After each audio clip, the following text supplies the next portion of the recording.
Assalamualaikum warahmatullahi wabarakatuh. Alhamdulillahilladzi arsala rasulahu bil huda wa dinil haqqi liyudhhirahu 'alad dini kullih. Asyhadu an la ilaha illallah wahdahu la syarikalah wa asyhadu anna sayyidana Muhammadan 'abduhu wa rasuluh. Syahadatan addakhiruha liyaumi liqa'ih. Allahumma salli wa sallim ala sayyidina Muhammad wa ala alihi wa ashabih. Amma ba'du. Pada PJ Bupati yang saya hormati dan seluruh Bapak Ibu di lingkungan pemerintah daerah Kabupaten Tegal yang saya hormati, serta pendengar Slawi FM yang berbahagia. Alhamdulillah wa syukrillah, kita masih dalam keadaan sehat walafiat dan masih bisa berjumpa dalam suasana yang sangat syahdu, dingin, dalam rangka pengajian rutin Selasa pagi. Mudah-mudahan pertemuan ini banyak memberikan manfaat dan mendapat ridho dari Allah Subhanahu wa Ta'ala. Amin ya Rabbal Alamin. Salawatullah wassalamuhu senantiasa kita haturkan pada beliau Rasulullah Sallallahu Alaihi Wasallam yang selalu kita harapkan syafaatnya. Rasul yang memberi syafaat, Rasul yang pada bulan ini dilahirkan, yaitu bulan Rabiul Awal. Kita harus merasa bersyukur dengan dijadikan sebagai umat Nabi Muhammad sallallahu alaihi wasallam. Karena umat Nabi adalah umat yang terakhir.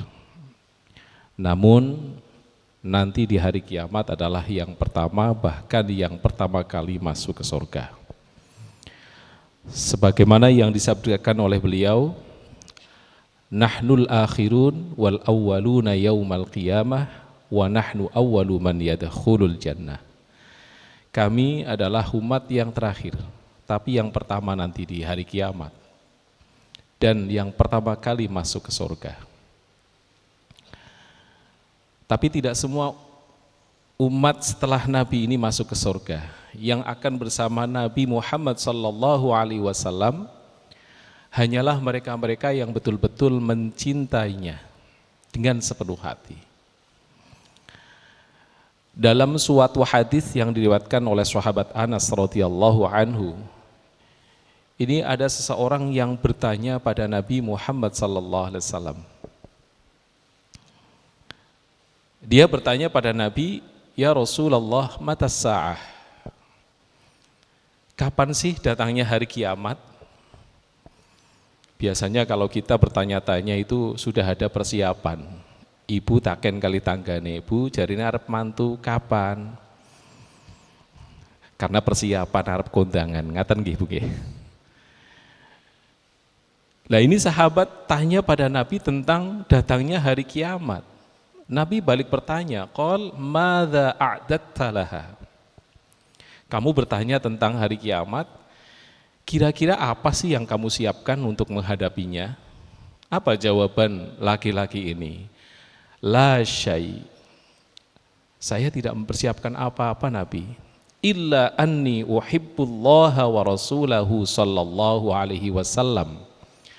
Hanya saja saya punya rasa cinta terhadap Allah Subhanahu wa Ta'ala dan Rasulullah sallallahu alaihi wasallam. Apa kata Nabi? Anta ma'aman ahbabtah. Kamu ini akan bersama orang-orang yang kamu cintai. Cinta Rasul maka akan bersama Rasul. Dalam hadis yang lain, beliau Rasul bersabda, man ahabbani kana ma'i fil jannah. Barang siapa cinta terhadap saya, maka dia akan bersamaku di surga. Jangankan orang yang selalu cinta pada Nabi Muhammad sallallahu alaihi wasallam. Ada seorang yang kafir, bahkan namanya diabadikan dalam Al-Qur'an. Satu surat tersendiri, namanya surat Al-Lahab Ada juga yang menyebutnya al-masad. Tabbat yada abi lahabin wa tab. Ma aghna anhu maluhu wa ma kasab. Sayasla naran dhata lahab. Wa imra'atuhu hammalatal hatab. Fi jidha hablum min masad. Ada orang namanya disebutkan dalam Al-Quran, pasti orang yang hebat. Pasti itu. Ada yang namanya Luqmanul Hakim, bukan Nabi, tapi tersebut dalam Al-Quran, karena memang hebat. Abu Lahab tersebut di dalam Al-Quran dalam satu surat, juga orang yang hebat. Bukan hebat dalam keimanan, tapi hebat di dalam memusuhi Nabi Muhammad sallallahu alaihi wasallam. Padahal Abu Lahab ini paman beliau Rasul. Karena Abu Lahab ini kakaknya Abdullah bin Abdul Muttalib. Dalam surah Al-Masad hanya menyebutkan celaan terhadap Abu Lahab. Tabbat yada abi Lahab. Kerugian kedua tangan Abu Lahab, dan betul kerugian. Ma aghna anhu maluhu wa ma kasab. Hartanya dan apa yang diperbuat tidak akan mencukupinya. Sayasla naran dzata lahab. Orangnya masih hidup, oleh Allah disebutkan dia itu pasti selamanya berada di neraka. Tidak sendirian, wa imra'atuhu. Istrinya juga. Karena istrinya juga memusuhi Nabi. Corok biasanya di sawang-sawang memang lanang wadon niku biasanya nyetel gitu Pak. Biasanya nyetel. Nek wong lanang kok medit ya ketemu wadon ya padha-padha medite. Nek lanang warang ketemu bojo wadon ya pada-pada warange. Biasanya ngaten niku lho. Lanang kok cerewet, dilalah ketemu bojo ya bojo cerewet. Dan ini Abu Lahab sama, orangnya kafir, ketemu jodoh namanya Arwah, terkenal dengan Ummi Jamil, juga sangat memusuhi Nabi, tapi tidak sejak lahir, melainkan sejak Nabi Muhammad sallallahu alaihi wasallam diangkat sebagai Rasul oleh Allah Subhanahu wa ta'ala. Orangnya masih hidup, di Al-Quran sudah dipastikan bahwa Abu Lahab ini akan menghuni neraka. Namun ternyata dalam satu riwayat yang disebutkan oleh beliau Syekh Ibnu Hajar dalam kitab Syarah Al-Bukhari, Syarah Fathul Bari, menyebutkan bahwa Abu Lahab ini mendapat dispensasi keringanan siksaan. Kapan? Setiap hari Senin. Ternyata apa? Karena dia itu pernah bahagia, yaitu ketika Maulid Nabi, ketika Nabi Muhammad sallallahu alaihi wasallam dilahirkan. Betapapun Aminah ini ipar dari Abu Lahab. Melihat Aminah hamil 2 bulan sudah ditinggal mati suaminya, Abu Lahab merasa iba. Menyuruh salah satu budak perempuannya, Suwaibah, untuk mengurusi Aminah sampai kelahiran Nabi. Begitu Nabi Muhammad lahir, Suwaibah memberitakan pada Abu Lahab. Mungkin cara selawine ngaten, Abu Lahab niki iparen jenengan pun lahiran. Lanang apa wadon? Lanang. Waduh, nek zaman riyin, zaman jahiliyah, ketika melahirkan anak laki-laki merupakan kebanggaan. Karena wong Arab niki rada seneng perang ngaten nggih. Bisa dijak perang ngaten. Tapi ketika lahir bayi perempuan, malunya luar biasa, bahkan banyak yang menguburkan hidup-hidup. Na'udzubillahi min dzalik. Abu Lahab diberi kabar bahwa Aminah melahirkan anak laki-laki yang sangat luar biasa. Bahagia sekali, sampai Suwaibah yang memberikan kabar langsung dimerdekakan dari statusnya menjadi budak, kemudian menjadi orang yang merdeka bebas. Padahal harga seorang budak kala itu ya sangat mahal, apalagi perempuan cantik lagi masih muda, mungkin bisa 100 juta. Itu Maulid Nabi Abu Lahab bersedekah kurang lebih 100 juta. Kalau kita berapa? Ibu-ibu nek maulid Nabi pripun? Biasane tanggal 1 sampai tanggal 12 nganakna maulid nggih, membaca maulid tibai, barzaji dan seterusnya. Nek tanggal 12 badang nggih, Bu nggih. Enten mboten mriki? Sami nggih, nek badha wonten berkate mboten? Nggih, masing-masing damel berkat, enten sing regane 20.000-an. Gawe papat berarti 100.000, tapi anaknya 5 mangkat kabeh karo bojone 6. Ya, lumayan badi loro. Itu kita. Tapi Abu Lahab enggak.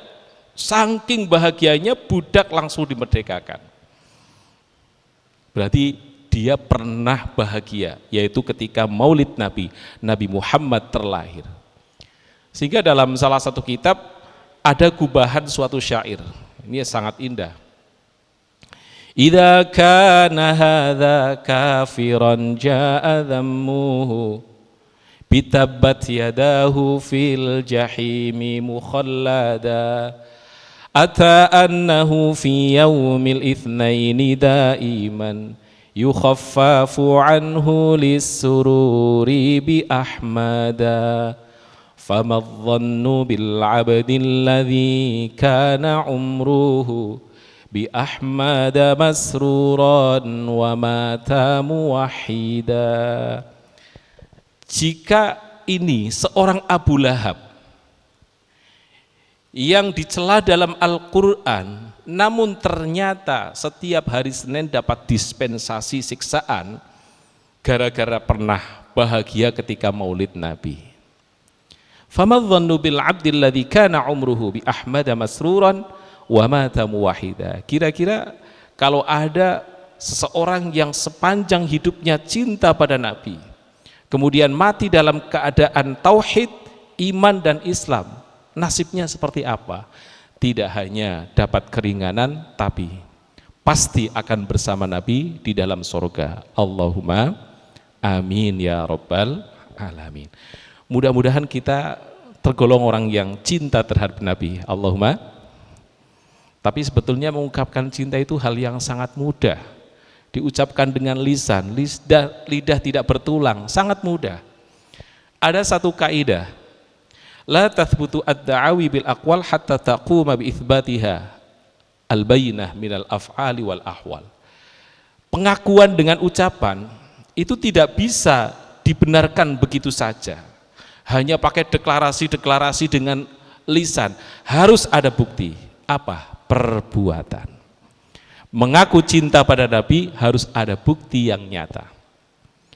Allah Subhanahu wa taala berfirman, Qul in kuntum tuhibbunallaha fattabi'uni yuhibbukumullahu wa yaghfir lakum dhunubakum wallahu ghafurur rahim. Qul, katakanlah Muhammad, in kuntum tuhibbunallah, kalau kalian mendeklarasikan cinta terhadap Allah Subhanahu wa taala, fattabi'uni, maka ikutlah saya. Kalau cinta harus mengikuti siapa yang dicintai. Kita mengaku cinta terhadap Rasulullah sallallahu alaihi wasallam, harus mengikuti sunnah-sunnah Nabi Muhammad sallallahu alaihi wasallam. Banyak orang yang menyampaikan dalil tapi hanya sepotong saja. Man ahabbani kana ma'i fil jannah. Barang siapa cinta terhadap saya, maka akan bersamaku di surga. Padahal hadis ini ada ungkapan sebelumnya. Man ahya sunnati faqad ahabbani wa man ahabbani kana ma'i fil jannah. Barang siapa mengikuti sunnah-sunnahku, berarti dia cinta saya. Kalau dia cinta saya, maka dia akan bersamaku di surga. Kalau kesimpulannya, barang siapa menghidupkan sunnah-sunnahku, menjalankan sunnah-sunnahku, dia akan bersamaku di surga. Jadi alamatul mahabbah al-mutaba'ah, tanda-tanda cinta itu akan mengikuti orang yang dia cinta. Kayaknya kalau kita melihat misalkan mbak-mbak sedang cinta dengan siapa, seorang laki-laki yang sedang cinta mbak ini, biasanya mbak minta apa pasti dituruti ya. Mas belikan data, langsung kirim data. Mas datang ke sini, jangankan disuruh, nggak disuruh pun datang. Itu kalau sedang cinta. Mas saya sedang sakit, tolong jenguk saya, pasti menjenguknya. Itu orang yang sedang jatuh cinta. Maka kita harus mengikuti sunnah Nabi Muhammad sallallahu alaihi wasallam, apalagi semua perbuatan Nabi Muhammad sallallahu alaihi wasallam itu adalah semuanya diridhoi oleh Allah Subhanahu wa taala. Dalam kitab Ushulul Fiqh disebutkan af'alu Thaha Sahibis syariah jami'uha mardiyatun badi'ah. Semua yang dilakukan oleh Nabi itu pasti diridhoi oleh Allah. Tapi tidak semuanya kita ikuti. Wa kulluha imma tusamma qurbah au ta'atan au lafa fi'lul qurbah minal khususiyati kawaslihi siyama haitsu qama daliluha kawaslihi siyama. Kalau yang dilakukan oleh Nabi itu berupa ibadah, apakah harus diikuti? Tidak semuanya. Kalau ada dalil yang menunjukkan bahwa itu khusus untuk Nabi, maka kita tidak boleh ikut-ikutan. Contoh, Nabi itu biasa puasa wisol. Nek cara Jawa niku pati geni. Enten sing nglampahi ngaten ya. Jarene pategeni niku puasa 2 hari berturut-turut tanpa berbuka, tanpa sahur. Jadi tidak dibatalkan. Itu wisol. Sahabat-sahabat akan mengikuti apa yang dilakukan oleh Nabi, tapi dicegah, dilarang. Ojo, sampun nggih. Sampun derek-derek kula. Kalau saya tidur tapi selalu diberi makan oleh Allah Subhanahu wa taala. Lastu kahayatikum. Saya tidak seperti kalian. Oh berarti puasa wisol nyambung itu hanya untuk Nabi Muhammad sallallahu alaihi wasallam. Apalagi contoh menikah. Menikah Nabi sampai 13. Bahkan ketika beliau wafat antis niswatin wafatul Mustafa. Nabi Muhammad meninggalkan istri 9. Kita harus ikut sunnah Nabi, ikut-ikutan nikah sampai 9. Kalau kita sudah dibatasi berapa? 4.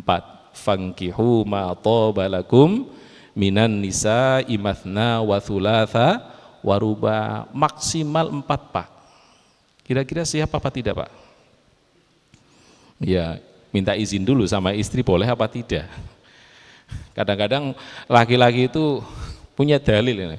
Bu, boleh Bu 4 Bu. Itu kan kalau adil, boleh. Kalau adil, kalau bisa berbuat adil, kata suami, saya tidak bisa buktikan kalau sudah nikah, kecuali kalau sudah nikah. Adil atau tidak kan kalau sudah nikah, coba dulu. Jadi ibune ya ora lah.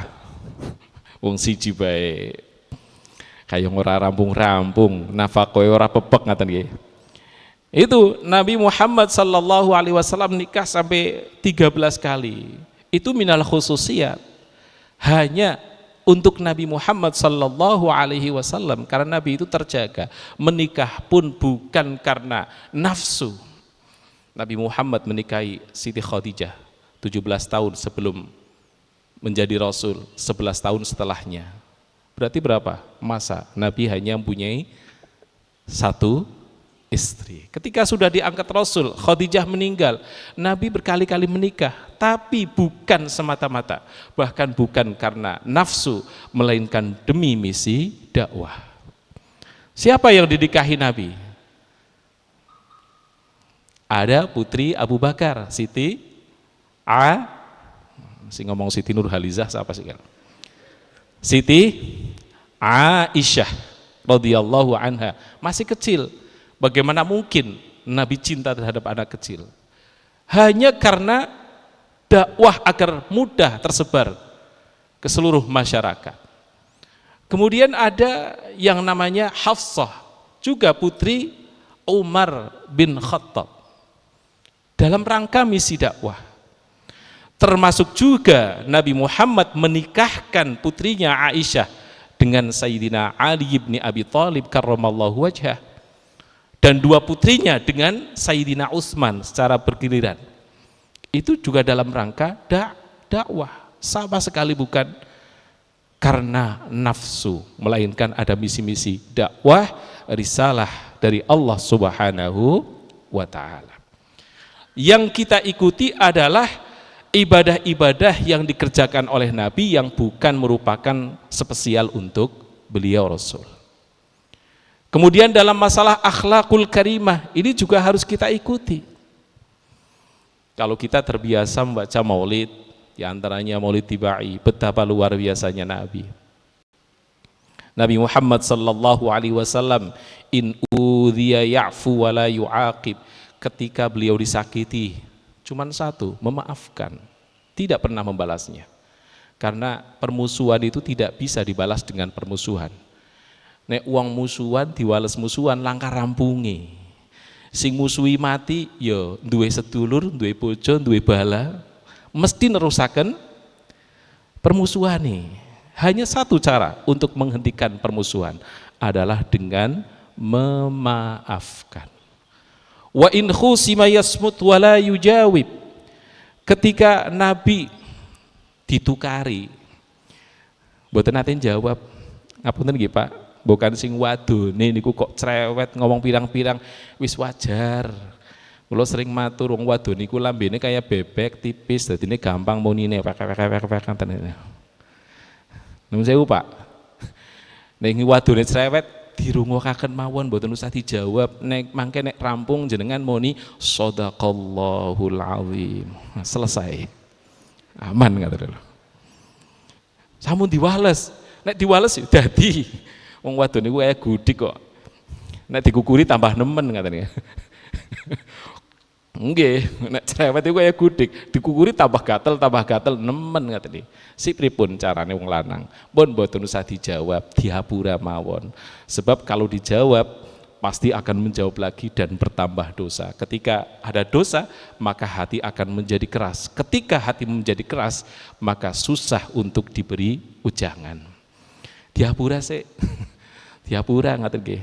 Ben lemes-lemes kaya kula tani. Panandur tanahe alot nggih mboten saged digemburaken riyin. Dilus-lus riyin, nek wis digemburaken nembe ditanduri, dituturi ngaten nggih. Cara nuturi mawon nggih kedah izin Pak. Dek, kira-kira tak tuturi gelem apa ora? Ora, ya wis ora usah nggih. Buang-buang energi. Tapi nek dituturi jaluk izin purun nggih panjenengan monggo nuturi. Insyaallah ini perilaku Nabi Muhammad sallallahu alaihi wasallam. Sabar beliau. Terus pernah suatu saat beliau Rasulullah sallallahu alaihi wasallam urusan ibadah itu luar biasa. Nabi Muhammad dalam rangka beribadah sebagai hamba Allah Subhanahu wa taala sampai Siti Aisyah menegurnya. Nabi, engkau adalah Rasulullah, sudah dijamin andaikan melakukan dosa pasti diampuni oleh Allah. Tapi kenapa engkau beribadah semacam ini? Sampai kakinya bengkak-bengkak. Apa jawab Nabi? Afala akunu abdan syakura. Saya ingin menjadi hamba Allah yang banyak bersyukur kepadanya. Jamaah tidak pernah meninggalkan.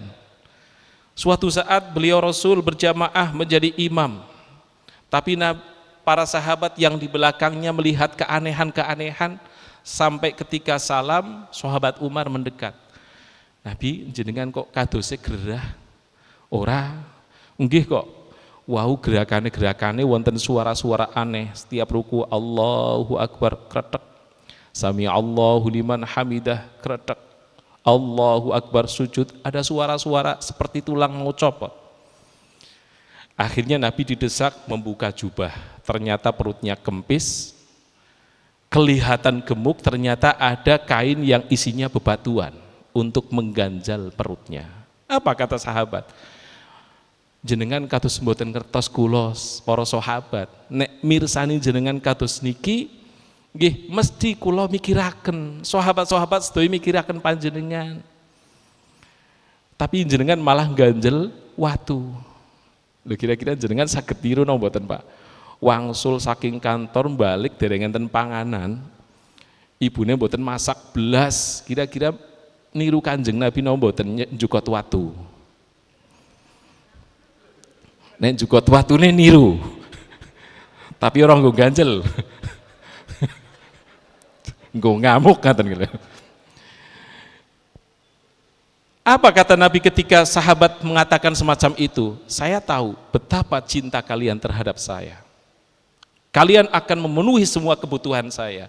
Tapi sebagai pemimpin, saya tidak akan mau membebani umatnya. Ini karakter pemimpin. Yang selalu memikirkan umatnya, mengedepankan maslahatul umat. Dalam kaidah fiqhiyah ada tasarruful imam ala ra'iyah manutun bil maslahah.